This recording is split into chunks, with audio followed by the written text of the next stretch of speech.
안녕하세요. 아이작과 이용입니다. 통합과학의 중요성에 대해서 말씀드리도록 하겠습니다. 통합과학이 중요한 이유는 이제 두 가지 측면에서 말씀드릴게요. 하나는 교과적으로, 성적, 내신적으로 왜 중요한지 말씀드리고, 두 번째는 이제 비교과적으로 왜 중요한지에 대해서 말씀드리도록 할게요.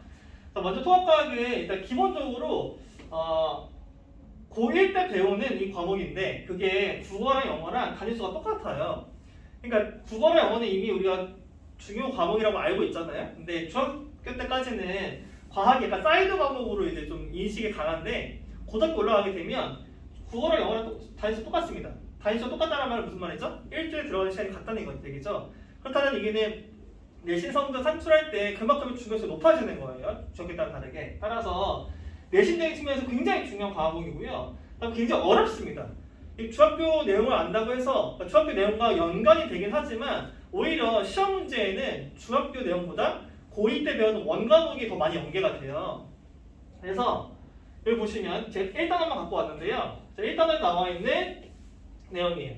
이게 중등 연계가 이렇게 되긴 하지만 시험 문제는 이 내용들 나오는 게 아니라 여기서 나와요. 여기서. 왜냐하면 학생들의 등급을 변별을 해야 되거든요. 따라서 원 내용에서 좀 어렵다는 내용들을 끌고 와서 시험 문제 냅니다. 그럼 이제 교과 과정에 맞지 않는 거 내면 어떡하냐? 교과 과정에 내면 어떡하냐? 이게 수능이 아니기 때문에 내신이라서 통합과학에 나온 단어가 일부 들어가 있으면 여기서 내도 돼요. 그리고 학교에서 수업을 하면 시험이 나와도 됩니다. 따라서 원과목을 학교에서 수업했다고 하면 그 내용이 통합과학 시험에 나오기 때문에 반드시 원과목의 일부를 통합과학 수업할 때 반드시 같이 배워야 됩니다. 그 정도로 어려운 과목이에요. 통합과학이. 또 자연계 같은 경우에는 이제 내가 이공계를 가겠다라고 하시는 분들은 우리가 선택 과목 두 가지를 고르잖아요, 그죠? 그 두 개를 고르는데 그 두 과목이 합이 수학이랑 거의 맞먹는다라는 거죠. 그래서 과학이랑 과목이 더 이상 고등학교 올라와서는 사이드 과목이 아니라 메인 과목이 되어야 합니다. 그래서 교과적인 측면들을 봤고요. 이제 비교과적인 측면을 좀 보겠습니다. 비교과적인 측면에서 GP 평가가 좀 나와 있죠, 이렇게 그죠? 60%, 40%, 80% 나와 있습니다. 그 다음에 수행평가가 나와 있습니다. 수행평가가 적게는 20%, 많게는 40%까지 수행평가 들어가요. 그러니까 내신 내가 시험 문제를 잘 풀었다고 해서 1등 받는 건 아니고요. 수행평가 자체도 잘 해야 된다. 근데 저는 이제 수행평가를 잘 해야 된다 이렇게 말씀드리는 건 아니고요. 어떻게 말씀드리고 싶냐면, 참고로 저는 서울에 있는 한 과학고에서 조기 졸업을 해서 대학을 간 케이스인데, 저희 과학고에서는 그 고1, 고2 때 논문을 써요. 이렇게 논문을 쓰는데, 제가 이제 논문을 이렇게 써서 상을 받았던 모습이거든요. 그래서 이렇게 논문을 제가 고1 때 썼던 겁니다. 고1 때. 이제 이걸 보여드리는 이유는 고등학교 올라가면 이 정도 논문 써야 되나? 그게 아니에요. 과거가 아니니까 또 이 정도 논문 안 써도 되는 거 아니야? 그게 아닙니다. 그게 아니라 이러한 내용들을 바탕으로 발표 수업을 이제 하실 때 준비를 좀 하셔야 된다는 거예요. 얘는 뭐냐면 학생부 종합전형편 이제 한양대학교에서 발간한 문서인데요. 독서가 이제 생기부에 들어가지 않는 거 아시죠, 그죠? 그다음에 이제 학종이라는 이 시스템이 수시에서 되게 큰 영향을 차지하고 있잖아요. 정시와 거의 반반을 이제 차지하고 있죠.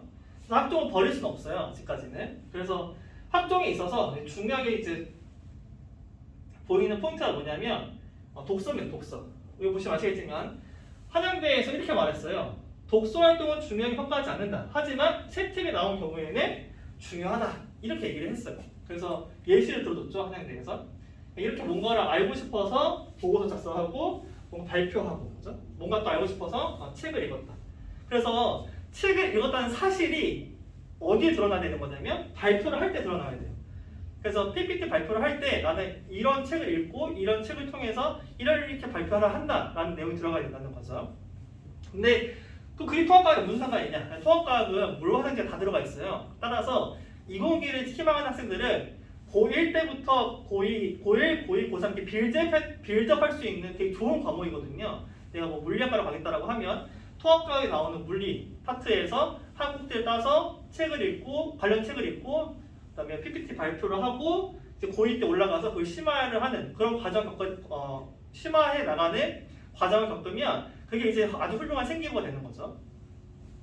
고3 때 이것도 마찬가지로 물리도 마찬가지로 뭔가 관심이 생겨서 발표하고, 그죠? 보고 제출하고 호기심 생겨서 책 읽었다 이렇게. 그래서 세트에 나와 있는 책은 되게 중요하다. 따라서 이 책을 어떻게 활용할 거냐? 통합과학에서 시키는 수행평가 발표를 시킨다라고 하면 반드시 발표에 교책에 들어가 된다는 거죠. 그래서 통합과학은 이렇게 교과적인 측면에서 중요하고 비교과적인 측면에서 되게 중요하다. 입시적으로 활용할 과목이다라는 거죠. 그래서 이제 저희 같은 경우에는 고1 때 1학기까지는 통합과학에 집중합니다. 원과목까지는 다루지 않고요. 내신이 중요하기 때문에 일단 그래서 1학기 때까지는 통합과학에 집중을 하고 여름방학 때 물리원 화학원을 선행을 하고요. 이과반 같은 경우에는 그다음에 문과반은 따로 하지 않고요. 2학기 때 들어가서 다시 학교별 시험 대비를 하고 겨울방학 때 돼서 이제 원과목을 이제 진행합니다.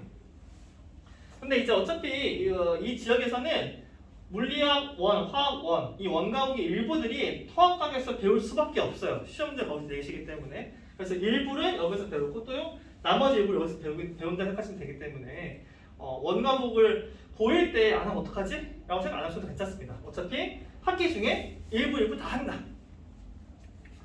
그래서 저희 시스템 같은 경우에는 총 5가지로 구성이 되어 있는데 단위 격파는 뭐냐면 이제 그날마다 수업에 대해서 테스트를 진행하고 피드백을 진행하는 그런 수업이고요. 시스템이고요. 저희가 제일 신경 쓰는 건 이제 매일 격파예요. 과학 같은 경우는 일주일에 보통 한 번 오잖아요. 일요일에 수업이 한 번 들었다라고 하면 학생들은 숙제를 언제 하죠? 토요일에 하죠. 그죠? 토요일에 하는 학생들은 좀 착한 학생들이고 어떤 좀 심한 학생들은 일요일 아침에 하기도 해요. 그죠? 그래서 숙제 내주면 일주일 동안 다 까먹은 상태에서 숙제를 해요. 그죠? 그럼 애들이 어떻게 하죠? 모르는 문제가 많을 것이고 모르는 문제 다 발표를 쳐올 것이고 공부가 된 게 아니잖아요. 따라서 저희는 매일매일 활동량을 이제 학생들한테 줍니다. 학생들한테 주고 매일 30분씩 투자할 수 있도록 매일 30분씩 책을 볼 수 있도록 매일 30분씩 문제를 풀 수 있도록 그렇게 세팅을 하고 있어요. 그 다음에 직전 날은 간단히 예습을 통해서 그 다음날 수업을 듣는 데 있어서 좀 집중도를 올릴 수 있는 그런 시스템을 만들어 놓고 있습니다.